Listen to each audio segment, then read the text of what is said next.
আসসালামু আলাইকুম রহমতুল্লাহ। দাঁড়িয়ে আছি ছোট্ট একটা বয়ের গাছের নিচে আর কি। তো আমি আপনাদের মাঝে শেয়ার করছিলাম যে আমার ছোট্ট এই বয়ের গাছটাতে ফুল আসা থেকে শুরু করে ফল সেট হওয়া পর্যন্ত আমি আপনাদের মাঝে শেয়ার করছিলাম।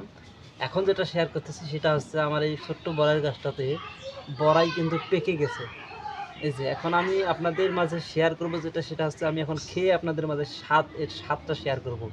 আসলে আমাদের কাছে মানে আমার একটা টার্গেট হচ্ছে আমি যেটা অন্যদেরকে দেব, মানে অন্যদের কাছে যেটা বিক্রি করব সেটা আমি আগে ট্রাই করে দেখব যে আসলে এই জাতটা ভালো কিনা, সেটাই আর কি ট্রাই করব আর কি। তো এটা হচ্ছে মূলত আপেল কুল জাতের বড়াই। তো যেটা আর কি আমি এক জায়গা থেকে আনছি, আনার পরে আমি ট্রাই করতেছি যে আমাকে আসলে তারা মানে মানে খারাপ গাছ দিল, মানে আপেল কুল করে অন্য গাছ দিল নাকি সত্যি আপেল কুল দিল।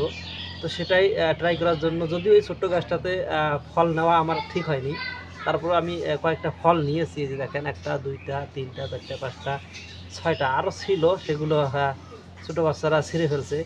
তো মোটামুটি এখানে সব বেশ কয়েকটা বড়ই পেকে গেছে।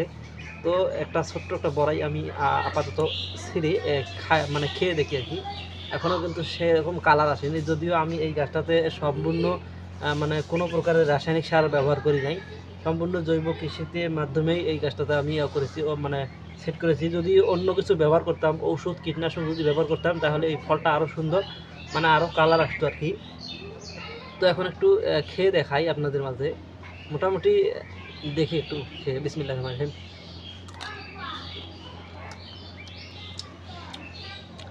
মাশাআল্লাহ, সত্যি অনেক টেস্ট। আসলে এখানে আমি কোনো ফরমালিন বা কোনো কীটনাশক কোনো কিছু ব্যবহার করি নাই, শুধুমাত্র আমাদের নিজেদের ভার্মি কম্পোস্ট সার দিয়েই কিন্তু এই গাছটা সম্পূর্ণ সেট হয়েছে। যদি এটার মধ্যে আরও কিছু কিছু ব্যবহার করা যেত, তাহলে অবশ্যই এটা আরও সুন্দর এবং আরও মানে কালারফুল হতো এবং আরও এই সাইজটা বড় হতো। এটা ছোটো হয়েছে কারণ ছোট্ট গাছ, তো এই জন্য সাইজটা ছোটো হয়েছে।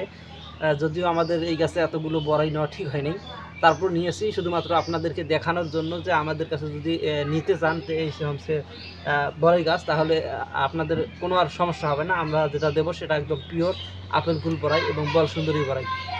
তো সবাই ভালো থাকবেন, সুস্থ থাকবেন, আমার জন্য দোয়া করবেন। আল্লাহ হাফেজ।